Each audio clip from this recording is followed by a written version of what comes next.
get an education and get my sort of groundings into property, understand property, and actually enable me to buy my first property at the age of 19.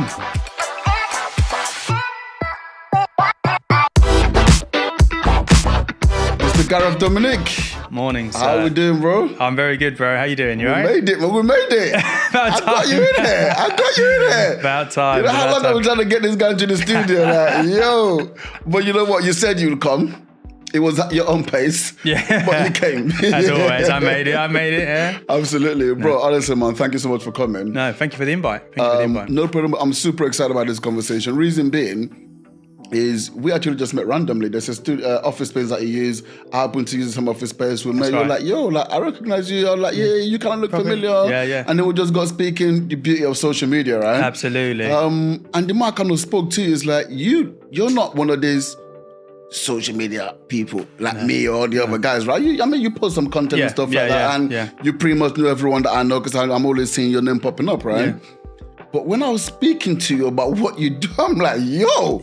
This guy, like I know people in this space who are not doing anything there what you're doing. I'm like, I'm saying, very kind. People are talking big, but you're just silently just doing your thing. Do you know what? I'm not massive on social media, Instagram, Facebook, that sort of stuff.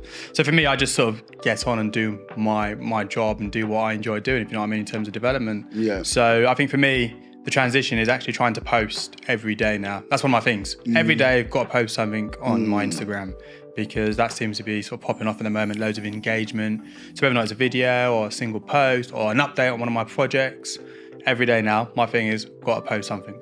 Have you noticed any growth from doing that? I have. Do you know what? My followers are definitely grown. So I want to try and get to 1,000 followers by the end of the year. Yeah. I'm currently about 750. Yeah. So definitely growing, definitely. So slow, steady pace and getting lots of engagement as well in terms of like questions. Oh, how are you doing this? And how are you doing that? Yeah. And I think it's quite good. So I quite enjoy that sort of level of engagement. And to be honest, it doesn't actually take that long to post. But when I get on site, I'm just so focused on what I'm there to do. Dealing with the builders or the planners or the architects.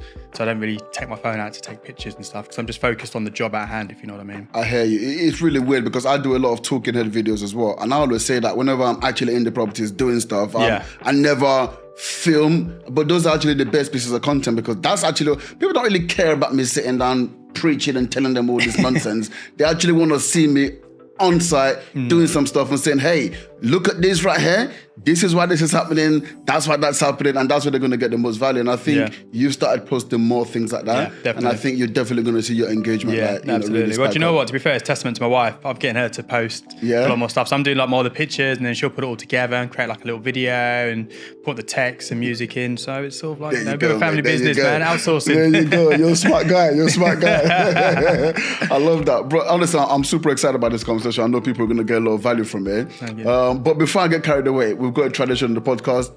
There's only 2 set questions. Okay. The first one, and I think I've already actually asked the question, funny enough. But anyway, let's assume I haven't asked any questions here. The first and the last one. All right. So the first one is, what does success actually mean to you? It's quite a broad question, but I think for me, it's about managing your own time. Managing your own time to do whatever you want to do within your own time. So whether or not that is, spending time with the family, working 24/7 or traveling, playing golf, which is one of my hobbies that I'm sort of picked up recently. I think, successful is not just, obviously you need to have that financial aspect behind it, but I think having and managing your own time to do whatever you want and not being dictated to by anybody else. Don't have to call a boss and say, I need time off. No, I can take my time off. I'm going away for 6 weeks for summer holidays with the family. That's it. So I think for me, success is about having, obviously, you've got to have that sort of financial foundation in place and just being able to manage your own time because time is a limited commodity. Yeah. So I think for me, success is time. Being able to do what you want within that time frame. Whatever it may be, whatever your hobbies are. Yeah. That's what I think success is for me. Interesting. And I mean, I concur. I couldn't agree more. But what was interesting to me is, you obviously acknowledge the fact that you need some financial certainty to be able to free up your time, right? You need that. But the key thing is you actually mentioned time first. Why do you think that came first? Because I think for me, time's quite important because I think if you've got time, you can put your time into whatever ventures you want to sort of, create your wealth or your money or your success. And I think time sort of gives you the option to do whatever you want to do. So I think for me, that's always my biggest thing, because to be honest, you don't have to be that successful or have that amount, loads of money to get your time back, if you know what I mean. Mm-hmm. Some people can live, quite a modest life, but actually just have ultimate time freedom, travel and do what they want, spend time with the family, do whatever hobbies they need to do. So for me, I think time's quite an important factor. My time's really important, and I find it's, I like my family time, I like my getting on holidays, like family, golfing and whatever my hobbies may be. But I think time's quite important for me. That's so true. But that's interesting that you said that. I want to get a little bit more about your history on this, so we can understand kind of how your mindset works. But I just want to touch on something you've said then, which is, I don't know whether I agree or not. The time aspect, 100%. But in terms of, you don't have to have a certain amount of money these days to actually have that time. Like, life is just so tough right now. So many people, I'm trying to think, because back in the day, 100% that's true, right? You didn't really need that much money to be able to live like, you know what, I'm going to sacrifice a bit of income so I can actually have this because I value this more, and that's great. But right now, I don't know, is that like, what do you think about the current economic situation like for people? Yeah, but do you know what it is? It's everyone lives their life differently. So some people might live quite modestly, some people might live a bit more lavishly. So what I'm saying is, you don't need to have millions and millions and millions in the bank to be able to have time. Do you know what I mean? Yeah. You can have your mortgage paid off, have a nice, solid, steady income stream coming in. And actually, if you live modestly and you can still go away, well, then you don't have to be super, super wealthy and successful. Yeah, that's all I'm saying in terms of that. So I think in terms of the current economic climate, I think, things are tough. Prices have gone up everywhere. Milk, bread, food, travel. And I think, people are finding it tough, but I think equally wages have gone up as well. There's been a massive growth in wages. I think rents have increased, mortgages have gone up. So I think things are tough, but I think people are learning to adapt to how the new way of life. There's no choice, is there? And there's no choice. Everyone just got to adapt to it. And if you've got to work a bit harder to get, a bit more cash in to cover your overheads, and that's what you need to do. I think things are tough at the moment, definitely. But I think, if I'm honest, people are still going out, people are still spending, people are still going on holiday. So I think it's just a bit of a priority thing. Yeah, but I think it's, money comes in, money goes out sort of thing. So your money comes up, it goes up, it comes in, you pay for whatever you need to pay for, and then, people just sort of do what they've got to do. So I think things are tough, but I think people are just getting on with it, and it's not really slowing down per se. No, this is true. And the reality also is that there is no choice. Circumstances are what the circumstances are. External circumstances, but what choices you decide to make will also determine the quality of life that you choose to live. Correct. And it doesn't mean you make that choice today and the quality of life improves today, but it means you make that choice today and you put in the right inputs, then ultimately at some point, the results that you want will eventually come, right? Yeah, absolutely. It's just about delaying that gratification for a period of time. Absolutely. Delayed gratification is quite a big one, Yeah. I want to understand a little bit more about you, bro, because right now the way you're talking is like, it's you're talking in how I believe, right? But people listening at them are just going, but you're just like saying that because you're good, you're not really being like, you know what I'm saying? You're not being hit by this, but we all know that you don't just wake up one day and, have like a certain lifestyle or, be comfortable, right? No. So like, let's just take it. I like to understand who someone was when they were younger, because it gives more context as to the way that they actually view life. Like, who were you, as a kid, like when you were back in school? I was pretty chilled out. I was pretty much a bit of a geek, to be honest. I love gaming. Yeah. Gaming was like my big thing, Xbox, PlayStation, what PC sort of games? PC games, so like shoot 'em up games, so like Call of Duty. Okay. I was into like when Xbox first came out, Halo, those sort of games, man. The Halo. FIFA, I was like proper into sort of gaming. So that was like my main focus at school, to be honest. Obviously going out with friends, playing a bit of football in the park. I was never really good at football, but I enjoy, just the kick around and playing with friends and stuff. For me, I was, relatively quite reserved, quite quiet, kept myself to myself, but I enjoyed my gaming, had my friends and stuff at school. And so sort of like education wasn't really that focused. I was more into just gaming, if I'm honest. That was my big thing. And so I think luckily I managed to get like an apprenticeship when I was sort of 18, 19, so where I managed to basically go to university part-time and work at the same time. And that basically enabled me to get to sort of almost where I am today, because I was actually working for a commercial estate agency down in London Bridge. So that's where I got my first... What's the commercial estate agent? Called Calmars. Kalmars. Now, not who are they? I said, what is a commercial estate? Oh, sorry. Okay, yeah. So basically, I deal with the offices, resi, retail shops. So anything that's non-residential, they're dealt with the sale and sort of rentals of that. Okay. So I actually started off there doing the IT guy, and then after a year, or after 6 months, I said, "Oh, do you fancy becoming like a I was going to say, when you said gaming, I was like, but these gamers normally go into tech, so now I can see. So that's what happened. So I got like a IT sort of job, apprenticeship role with them, and I was managed to do sort of university part-time. So I went to University of East London because obviously I lived in East London, and it was sort of local, really easy to get to. So I was able to work, get an education, and sort of get my sort of groundings into property, and obviously be in that environment. And then after 6 months, they were like, "Oh, do you fancy sort of trying it out?" And I was like, "Okay, yeah." Opportunity window opens, give it a go, and the rest is all history from there. And it's sort of just being in that right environment enabled me to sort of go off and really understand property, and actually enabled me to buy my first property at the age of 19. Wow, isn't that crazy? Like I was actually watching a post. I don't know if you know who Simon Squibb is.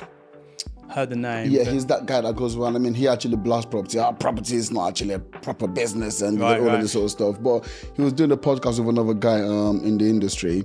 And he was basically talking about the way the education system is, and how it's kind of like this very formulaic. You know, you sit in the class, you learn this, and this to give you these outputs.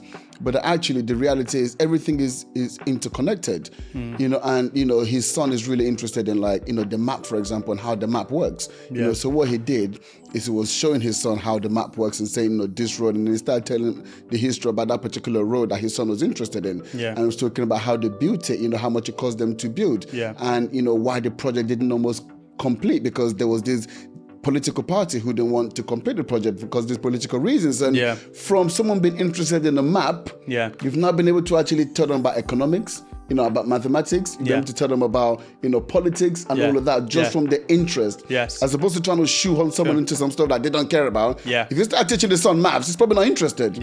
But because he's interested in that map and that particular question they asked, all of a sudden they can educate him on all these other things around. And it kind of goes to what you're saying. You were in a commercial estate agency, but you were there to do IT. But you were looking around thinking, this looks all right.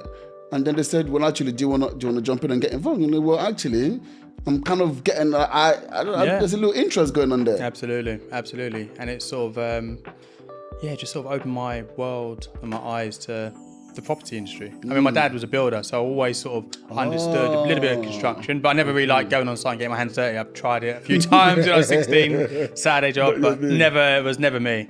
I was more, you know, be in the office type person. And to be honest, just being in that right environment and seeing other people sort of doing well from property is what really spurred me on to go off and sort of, you know, okay, let me dabble and let me see. When they've got all these really nice things, nice cars and nice homes, nice suits. Okay, they're all in property. Okay, well, I've saved up. I was living at home at the time, paying for university, but university fees back then were a lot cheaper than what they are now. And so I was able to save up, and I bought my first house when I was 19 and converted it into 2 flats. And I've still got that house today. Wow. And so, so that was sort of really how it spurred me on to, you know, get into property. But then from there, I was like, actually, do you know what? I want to take it to the next level in terms of my property career. I want to become a full-on RICS chartered surveyor. And so then I went off and did my master's at University of Reading. I did that full time, and then obviously Reading's a really good university. And then from there, sort of worked for all the bigger house builders, became a chartered surveyor. But at the same time, while I was doing all that, I was still buying the odd property, buying the odd buy-to-let, one have one there, another little flat there, another little house there. What are you talking about? You were at uni? No, but after uni, post-uni. Oh, this is after post-uni, uni? Okay, so I bought a few more. I slowed down a little bit, and it's always just buying sort of 1 or 2 little standard sort of buy-to-lets. And that's sort of really how it sort of started to grow, to be honest. And actually, to be honest, you buy one and you convert that into 2 flats, and then it slowly starts to build up. Equity. Slowly. Not the equity, just in terms of you keep buying 1 and buy 2. And you start to say, okay, I've got 5 now, I've got 6, I've got 10. Do you know what I mean? And you start, oh wow. Then you blink, you're like, you wake up one day like, yo, is this what they call a portfolio? Exactly. Because I think they class it as once you get over 9 or 10 properties, you're then a portfolio landlord. So that's where it starts from. But it's like, oh, wow, okay, I'm there now. Amazing. So you're talking. Hang on. So what age were you when you got this job as a commercial estate agent? I was probably about 18, 19. 18, 19. Yeah. So first of all, when I'm guessing when you came out of college. No, but younger. No, tell a lie. I was maybe 16, 17. 16, 17. Yeah, when I came out of college. I was going to say, so you came out of college and you thought you were going to go into the IT world. Yes, exactly. Right? Exactly that. And so I did like my CCNA and my Cisco type qualifications. Yeah. And then, managed to get, because I was in two minds whether or not to go into uni or just get a job in IT. Yeah. But I managed to get a job that allowed me to then go to university and study business studies, which is quite good solid foundation. And so I thought, you know what, I've got best of both worlds there. And obviously it was obviously a bit more time consuming because you're working and doing education. So you were at the commercial estate agent while you were also at uni as well? Yeah, so I had 4 years of solid hard graft of working and then still doing essays. And a lot of people won't do that. A lot of people wouldn't go through those sort of quite difficult years in terms of that's intense. So was that weekends? It was mainly evenings. So I'd either leave work early, like 3-4 o'clock, to get to the evening classes, and then I'd have like one day off during the week. Oh, so was it like an open uni you went to? No, University of East London. Oh yeah, University of East London. That's like a normal uni. Yeah, normal but you university. had evening classes. But some evening classes. Yeah. So and because it's business studies, so it's more of a generic business course. Understood. There's a bit more flexibility in terms of doing the modules. Yeah. And that just worked really well, and managed to pay my way through it. Didn't have no student debt, which is obviously amazing. Wow. Yeah. And just worked through it. Where did you get that sort of mindset from? That's not something that you just developed because, being a 16-year-old, 17-year-old, making a decision that, okay, I'm going to go to uni and I'm going to pay for my own university because listen, you can just get free money from the government. Yeah, no, exactly.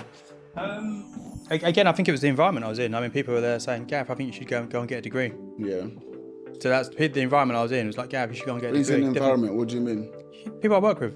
People I work with, there was like, Gareth, you should definitely go and get a degree, man. You're still young.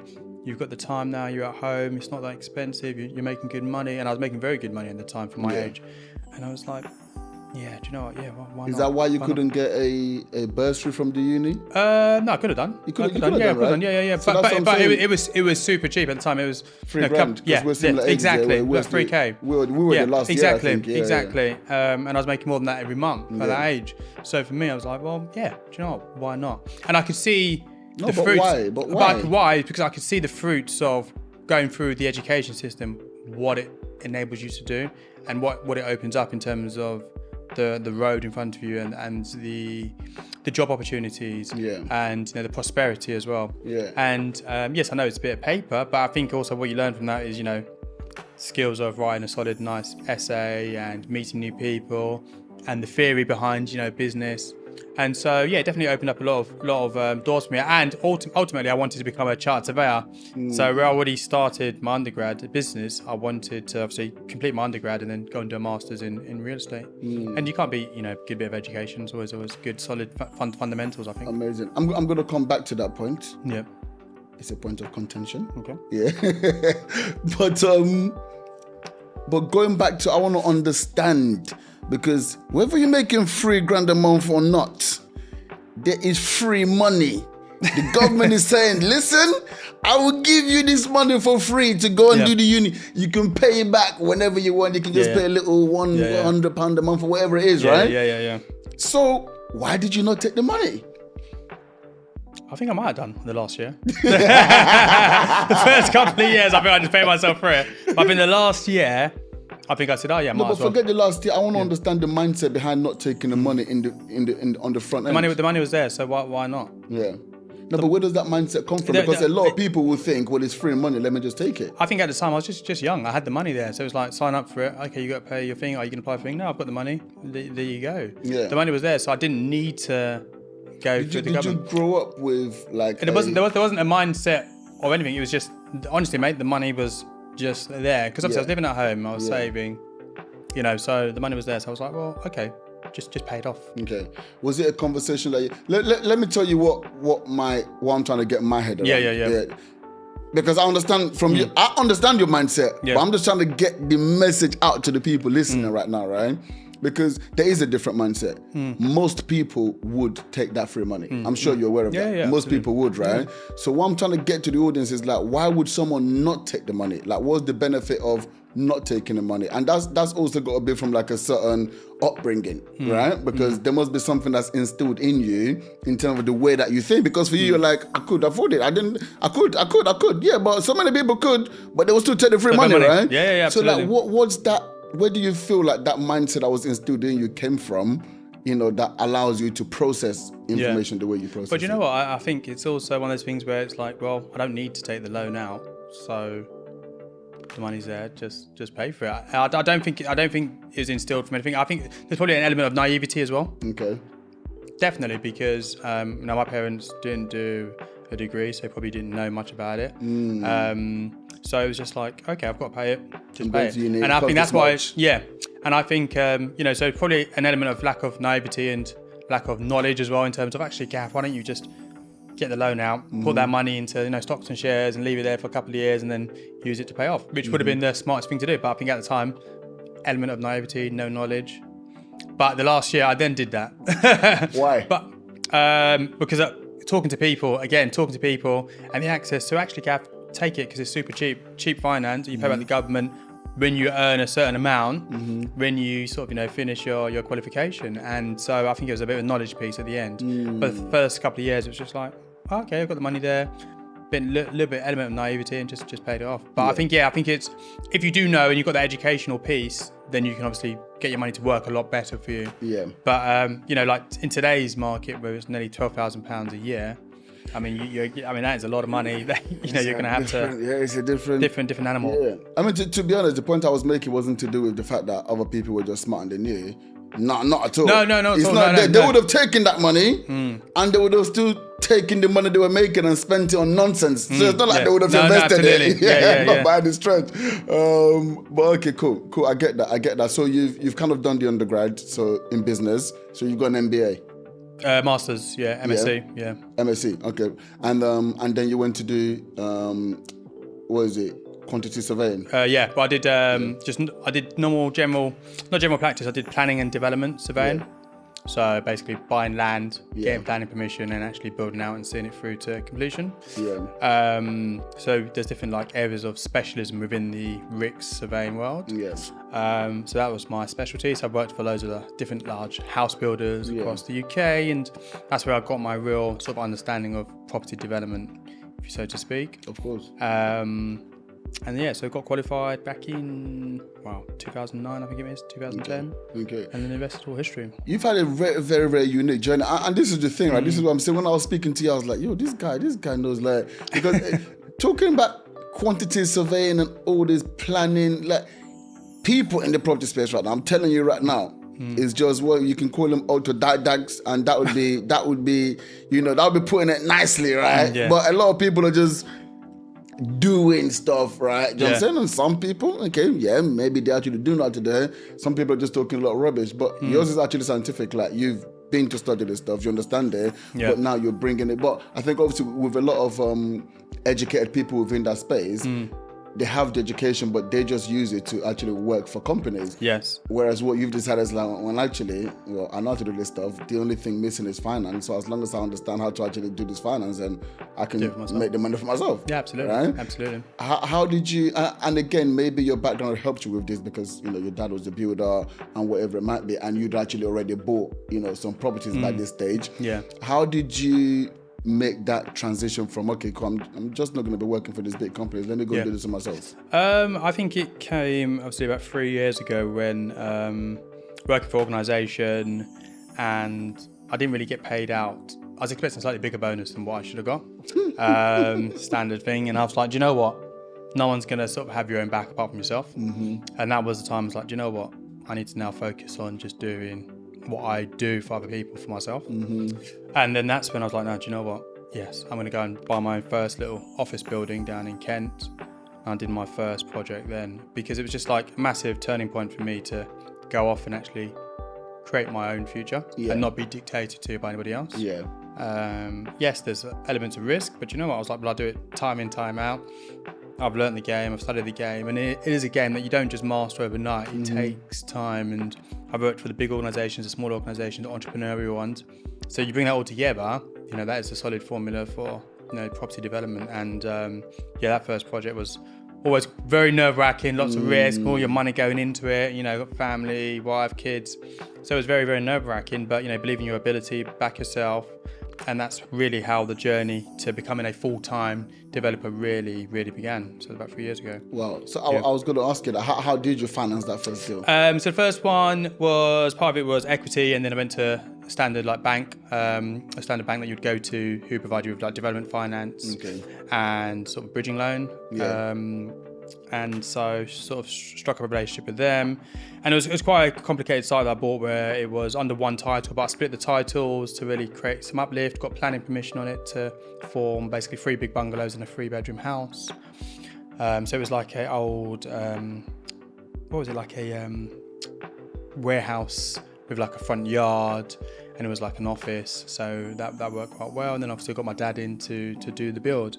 But the funding of it was fine because I've always worked on funding stuff before in all my previous life, so it wasn't like it was difficult. That was normal to you? It was normal. I know the numbers, you know, Rick Surveyor, done it on much bigger scales, much bigger numbers. So for me, it was just working on that smaller numbers. So yeah, put my own sort of cash and equity into that first project and refinanced at the end after it's all finished and rented it all out. And big cojones. Yeah. Big cojones. Rest is history. Yeah. But yeah, that first one definitely like, oh my gosh, some sleepless nights because when you put a lot of your money into it, there's a different feeling.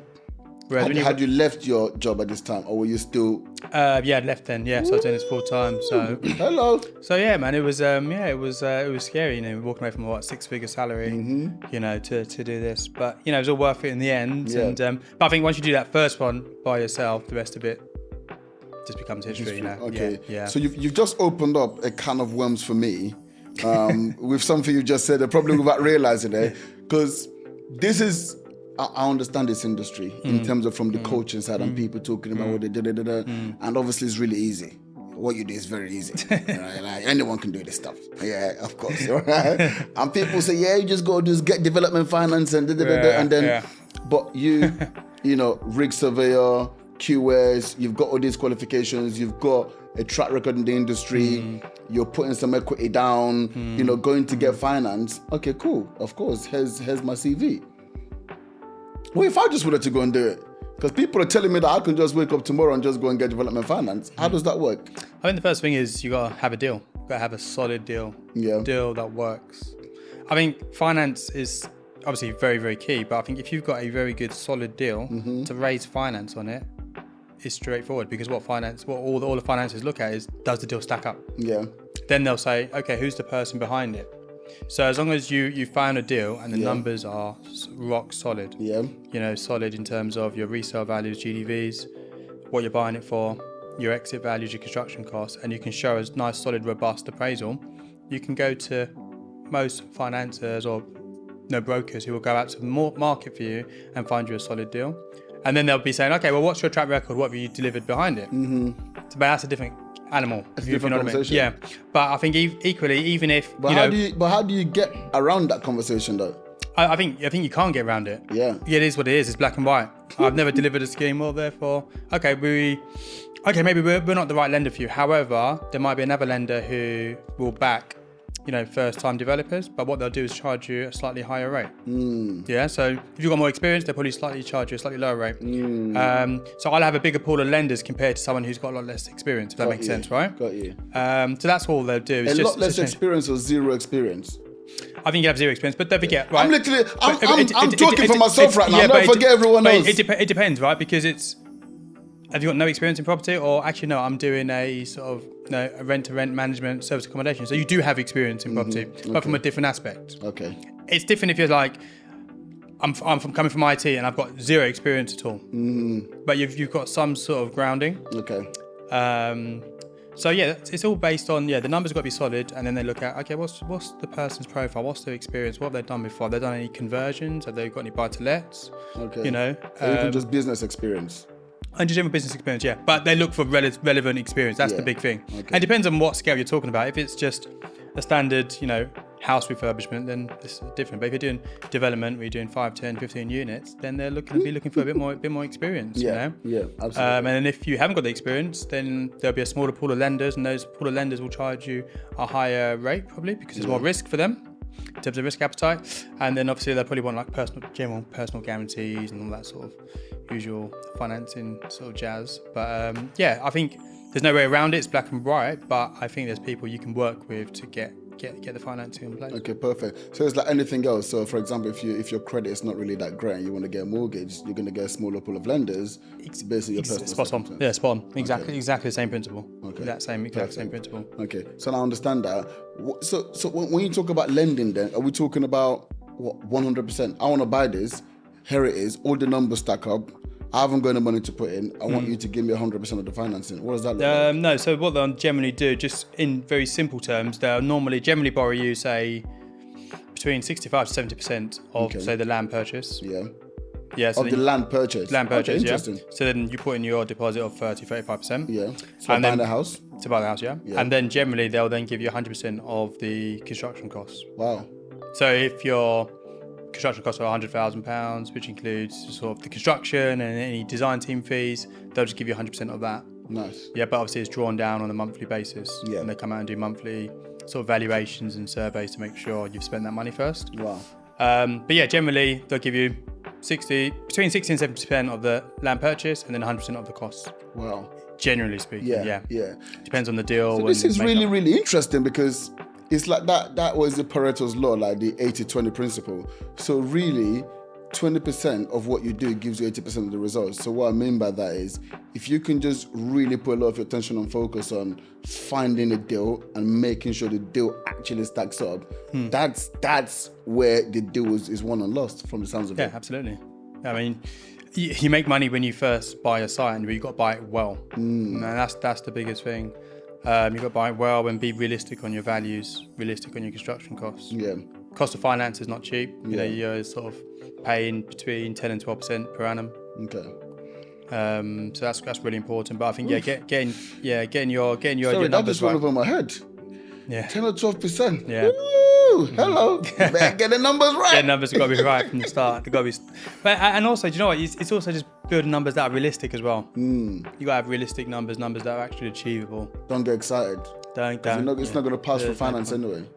Exactly. And don't forget, they've got to do a valuation anyway. Surveyor will come out and generally be conservative as they normally are and downvalue it slightly. Yeah. So you've got to be very, very, very sensible in terms of your numbers. Crazy. Yeah. Bro, let's talk about the more high level aspects of development in general, because you've been doing this for a very, very long time now. I've been in property for a while myself, and I know there's this perception of we live on an island, there's not that much space, we can't build on green belt and all these type of things. But from my understanding, in terms of the actually built up parts of the UK, it's like less than 10% or something like that. Is this like what do you feel about the whole development? Because people talk about we're in a housing crisis, which we are. Boris Johnson's over 20 years ago said we need to build 300,000 homes every single year for the next 10 years. We haven't hit that target in one single year. Problem's getting worse. Keir Starmer just said we need to build another 400,000 homes every single year. Like, what's going on in the development space? It's planning. Planning is very, very, very difficult at the moment. It's slow. I think at the moment it's, in terms of our housing ministers, we've had so many different housing ministers over the last couple of years. I think 4 or 5 over the last sort of 5 or 10 years. Crazy. And so there's been no continuity of, rules and regulations. So I think, planning is very difficult. So, even as a developer, you're taking risk when you buy a site without planning consent.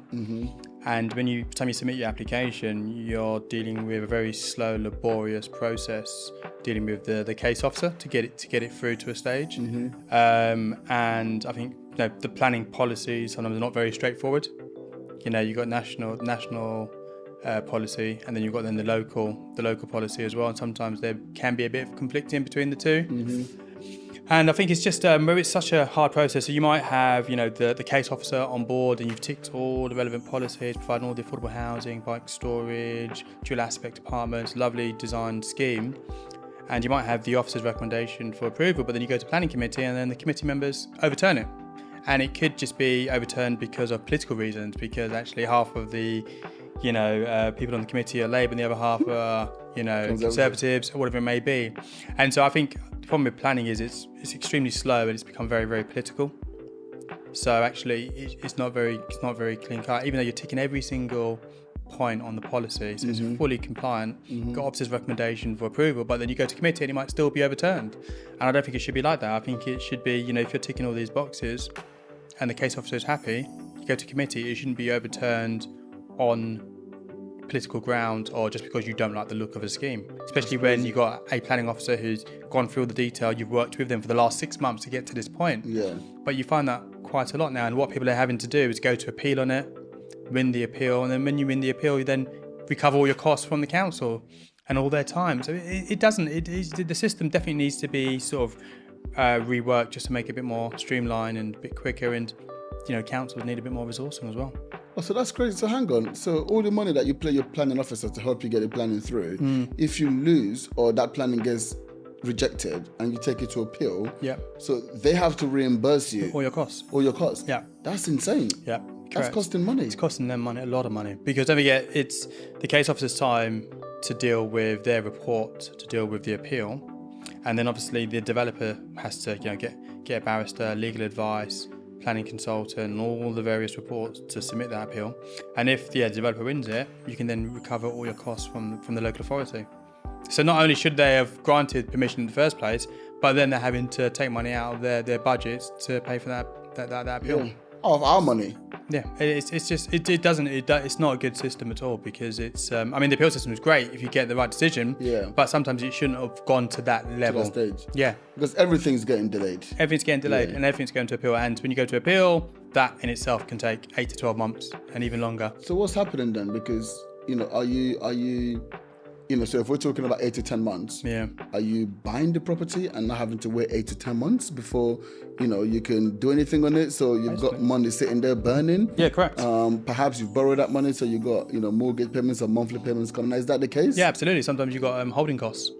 Wow. You'll have holding costs, yeah. So that's why, planning's, if it could be streamlined and made a lot quicker, that's to everybody's benefit. But it's something that definitely needs a lot of attention for the new government. Absolutely. Because then if you're working with investors, for example, and they've put that money in and there's a set period of time where investors are looking for a return, how do you convince the investors that, they're not making the money because you're still just going for planning? Well, yeah, exactly. That's it. Well, and don't forget, it depends how you structure your deal as well from the start. But ultimately, you really don't make money until you've got that bit of paper saying, planning permission is granted. Let's go. Yeah. Until then, it's you're just working with the case officer to try and get it through. Have you found in your experience that it's easier to get planning? Obviously, they obviously relax the planning laws for commercial to resi conversion. So has it been easier when you've done those projects to actually get through planning? Yeah. Do you know what? Sometimes it can be. Yeah, relatively straightforward. There's a lot of changes that go through the process, because they sort of consult with sort of wider consultees within the council, and so you might have to make some changes. But yeah, generally you do get there. But it's not plain sailing, so to speak. You might have to make some changes and some compromises to get it through to that final approval stage. But then what you might do is, once you've got approval, then go back in to make some final tweaks to get it back to its original position. But when you're doing sort of commercial to resi, you've got the PD route, which is a bit more straightforward, obviously. But again, that's not a given. That's not a given at all. Yeah, it's not a given. They can still. Was it like council per council? They can still turn it down. They can turn down on parking grounds, even though you might submit a parking survey saying there's enough car parking on site, but they can still sort of turn it down if they want. If they want to refuse it, they can find a reason to refuse it. And I think that's the thing where people need to realise sometimes PD is not a given. It's a bit easier, and you can make some tweaks, but it's not a 100% given. It's not guaranteed. Wow. That's definitely. Wow. Okay. What do you put any weight on the fact that there isn't enough skilled, qualified tradespeople to actually cater for the amount of developments we want to do? So, for example, I think the current statistics is we have a shortage of 40,000 plumbers, a shortage of 65,000 electricians. Yeah. So if we want to build the skill that we want to build anyway, we can't build houses without these tradespeople. Is there validity to that? Yeah, definitely. I think it's also quality and experienced trades people that are missing. Because I think a lot of people are probably, sort of retired or slowing down. And I think what you find is, yes, there might be loads of junior people, but they haven't actually got the experience of doing a conversion or working on a project of that size. So, and generally what you find is the really good tradespeople are busy and booked up for the next 6 to 8 months, if you know what I mean, in terms of contractors. But yeah, I think there is still a massive skill shortage of quality experience, plumbers, electricians, who can really sort of push forward in terms of the construction industry. But hopefully, things might become a bit easier, but I'm just generally finding it's quite hard to find good quality people. And when you do find them, those people have taken up because they've got, projects in the future that they've then got to do. Yeah, and they're booked up for. Yeah. Because, what you've just said there, you just summed it up perfectly. We've got a lot of these older tradespeople who are now starting to retire. Yeah. And the way that they used to train back in the UK is, you'd finish school, you get an apprenticeship, you get qualified, yes, you work in the industry 30, 40, 50 years, and then you retire. But that's fine because we've just got the system churning. Correct. But now the apprenticeship scheme no longer really exists. No. So you haven't got these younger people coming through to replace these existing people. Correct. So as they're retiring, there's just less and less tradespeople in the industry, which effectively is just starting to collapse on itself. Correct. No, absolutely. It becomes harder, and actually then, because there's limited quality resource, prices then go up. Yep. Prices then go up, if you know what I mean. Supply and demand thing. Economics. Exactly. So prices go up. But I think, if you can find a really good tradesman or trades company, sticking with them, knowing that they can deliver is imperative, I think. Okay, brilliant. Yeah. So you were talking about well, I'm not going to talk about who you voted for because I don't actually know. But we were just talking about how excited you were about, Labour's announcement. Is it to be made or announcement that's just to be made? To be made, yeah. Which I told you can never trust what Keir Starmer says. He might change his mind tomorrow until the announcement is made. But let's assume the announcement is being made. What's the announcement and, what impact do you feel like that's going to have on the industry? I think they're looking to hopefully sort of streamline the planning system to make it a bit easier and a bit more straightforward to unlock all these housing. So I think one of the things they're talking about is sort of releasing greenbelt land, and creating like a grey belt. Again, details still to be finalised, but that will enable certain areas within the greenbelt land to be developed on, which obviously unlock loads of homes that are needed. And I think they're talking about some sort of planning reform and to enable the local authorities to have housing targets. Housing targets were originally taken away by the Conservative government, so reintroducing them gives the local authorities more accountability to hit that yearly target of new homes coming forward in that borough. So I think stuff like that will certainly help the sort of planning system and help developers and help us and give us a bit of ammunition to say to the planners, well, look, these are your housing targets. We've got the scheme coming forward. It contributes towards that. Therefore, hopefully you can support this application. Let's talk about how that works in a practical sense. Let me use Shenfield, for example. It's obviously a little bit different, a bit affluent. And, my missus was telling me the other day that there were some people who were campaigning. I think they came and knocked on the door and they were sort of talking about, let's stop these developments on Priest Lane. We don't want no more houses. We're done. They've already built too much. And I was saying to my missus, what? There's not even that many houses there. But this is the campaign that's happening, right? So they're saying no more. And they're saying we don't want to be building on green belts. And bear in mind, this is a conservative. This is only in the past few months, so Conservatives were going to be out anyway.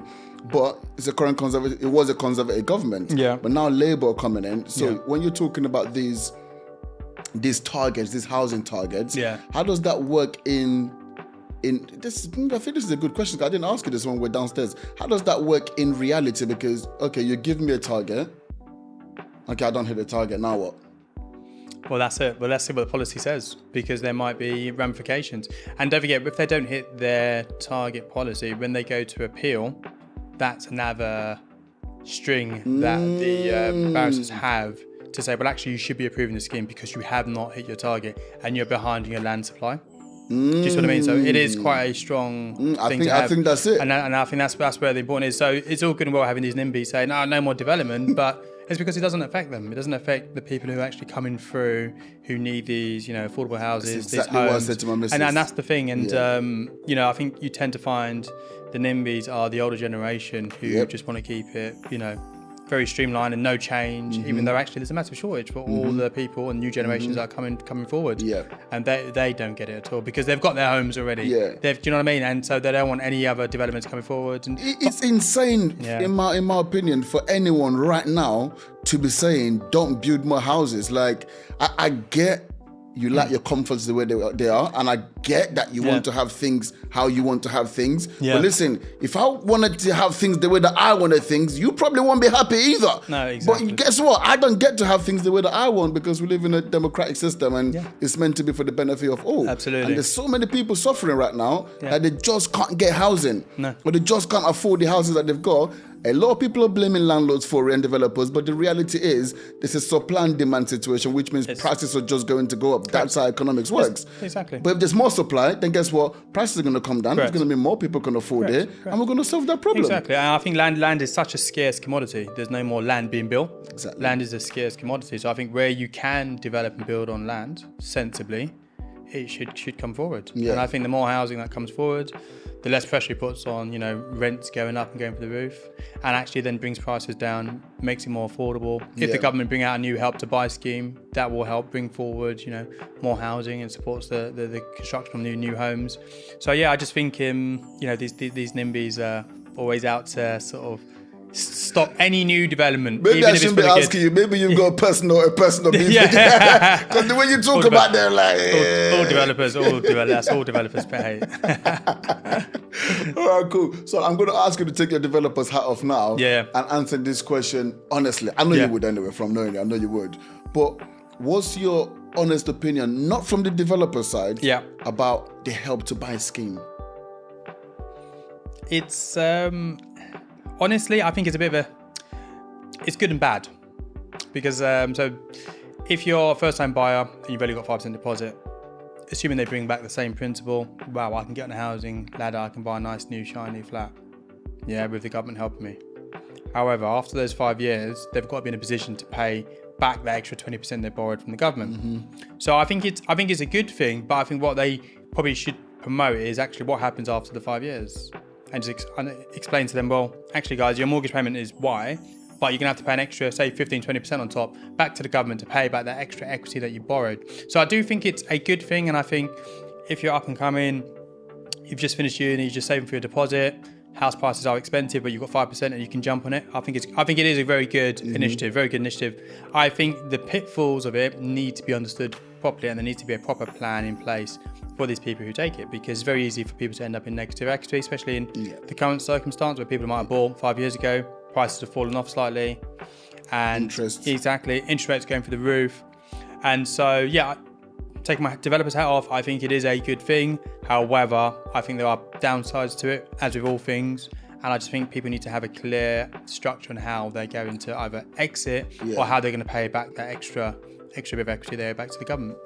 I think people who are disciplined enough, and I think this is kind of where the issue came in, because a lot of people who were actually able to buy, if you look at the last 4 years, wasn't necessarily because of discipline, it was just because there was a lot of free money being given away during the COVID time. So actually they had the money there to put down as a deposit. But typically, if people are disciplined, they've saved up, whether it is 5%, they've had the discipline to save up. Normally they would have the whereabouts to understand, okay, look, here is, the terms of my agreement. But I just think, especially in this last 4 years, people weren't looking at that. They just had the money. So it wasn't necessarily people with discipline. It was people who were fortunate, people who were lucky. And now you're thinking, hang on, what happens after? So it's almost like I've just loaned the government money then. Like that's basically what I've done. Well, government loaned me money. Government loaned me money. No, I agree. I think it's I think the pitfalls just need to be understood. But I think it's overall, I think it's a good thing. I think it's a very good thing. But I think, it's if the government bring it back, I think it's going to massively push up the property market. Okay, so let's talk about entrepreneurship, because I think the way we've probably spoken about this topic sounds very elitist, if I'm honest. Because someone listening is probably thinking, how do I even get into this? Like, I can't get it. Do you know what I mean? I can see how Gareth's got into it. He's got masters here, he's got this here, he's got that there. Like, of course, right? But let's talk about this from an entrepreneurship standpoint. If there's someone out there watching this now who's thinking about getting into property and they don't want to do what I'm doing, which is service accommodation, and they don't want to do that. They just want to come and say, actually, you know what, these guys are making the big money, I want to go and do that. Yeah. They're willing to put in the work. Yeah. How can that person actually get involved as a developer? Is that even possible? Yeah, I think it is. I think look, just going on to YouTube, there's so many different podcasts, so much information, free information out there, just to get a full-on understanding of what is property all about, what is development all about, what is service accommodation all about. So I think the information is out there, and I think if you can start by just going on YouTube and Instagram and all the different platforms to see what's out there, then almost the natural next step is to go networking. Just go to why? Just go and network, go and meet other people, to see what it's like to meet them face to face. Because actually you go there, and actually most of the time they have free talks. You might be able to see someone just talking naturally about it, might be offering some sort of training course. And just make sure you like the environment, because I think it's all good and well seeing it on paper, seeing it on the screen, but actually when you meet people, is it actually the environment you want to be in? Because property is a people's business. Property is a people's business. It's not about what you know, it's about who you know.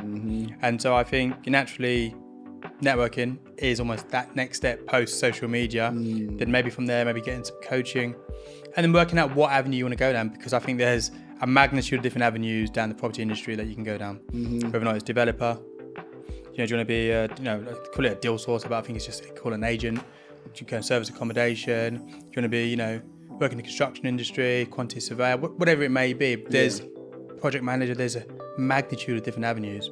So I'm going to ask specifically about development. So like you, I want to be you. Yeah. I want to be you. I'm out there listening to this right now. I want to be you. I don't have that much experience. Is it possible for me to do it? Yeah, and what do you think are the steps that I need to take first to make that transition? Yeah, the only way to really do it is to actually do development. But it doesn't work like that in reality, right? You need to get some training. You need to understand the game. I don't know what training courses are out there. I think there's quite a lot when you go on Instagram. Everyone's offering some sort of training course. I mean, there's very few people who can actually offer proper training. People who have actually got the grey hairs, worked in the industry, and actually can say, yes, this is what I've done. Yourself, man. just a few. So I think they need to just get some training, because I think reading social media is good and stuff, and you get an understanding for it, but you're doing some sort of training course just to understand it. And then when you go on the training course, a lot of them offer you how to find deals as well.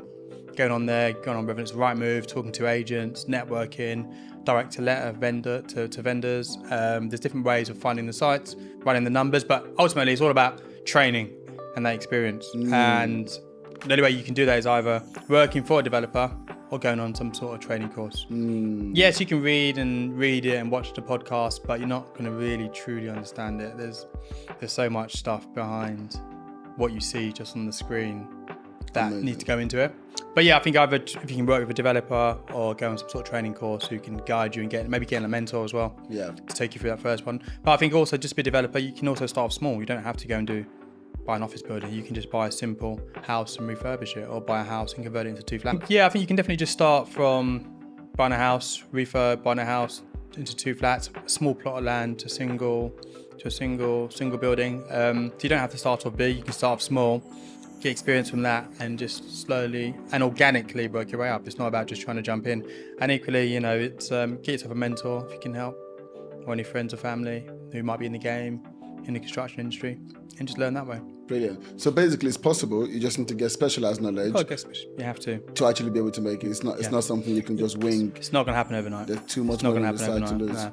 I think in this market, 4 or 5 years ago, when the market was going up, everyone was a developer. It was easy because the market's going with you. The market prices are going up, and even though construction costs might have gone up, but because the market's moving up, everyone was a developer, everyone could do well. But now the market has come down and the market's more difficult, and you need to know what you're doing in terms of the final product and buying well and raising finance. It's a lot more of a difficult and challenging market, so you need to know what you're doing. That's a real key thing. Okay. Bro, I just looked at the time. I can't believe. It's gone quick. It's an hour. That's gone quick. Crazy, man. That's gone so quickly. I'm hoping everyone got a lot of value from that, because I learned so much from that myself. Good. I spoke to you earlier on downstairs. So this was me just trying to pick your brain, just get more information. But I'm super, super excited.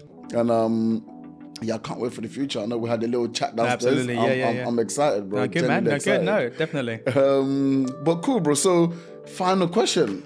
Final question.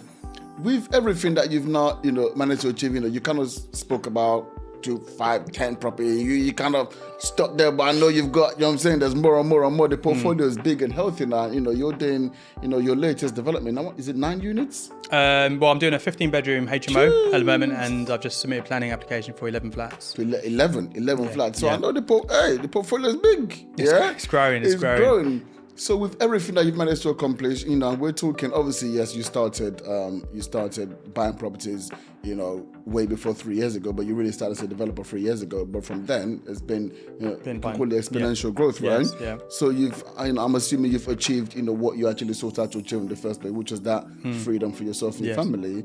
With all of that now being accomplished, like, what remains your need to succeed? Do you know what? It's I don't think I've achieved my goals. Not yet. I'm still very much in its infancy. Very much still in its infancy. I think what I've established is a nice solid base for myself in terms of where I am, in terms of my portfolio and my income. I've got some goals, some real stretch goals that I'm always pushing for. So it's not going to happen overnight. It's 10, 15, 20 years time. So for me, the need to succeed is to achieve and really hit my goals and hit my dreams, and to give myself that ultimate freedom, which is, time with the family, and time to do whatever I want to do with the family. So yeah, just keep pushing. And to be honest, mate, I don't think I'll ever be able to switch off. Just naturally, work ethic, up early. That is just me. So I don't think I'll ever sort of just slow. I think I might naturally slow down, but I don't think I'd ever sort of just stop, and I'll continue to just keep myself always busy doing stuff and keep driving until I hit that ultimate goal. Gareth Dominique, yeah, thank you very much. Pleasure, sir. Thank you very much. Thanks for having me.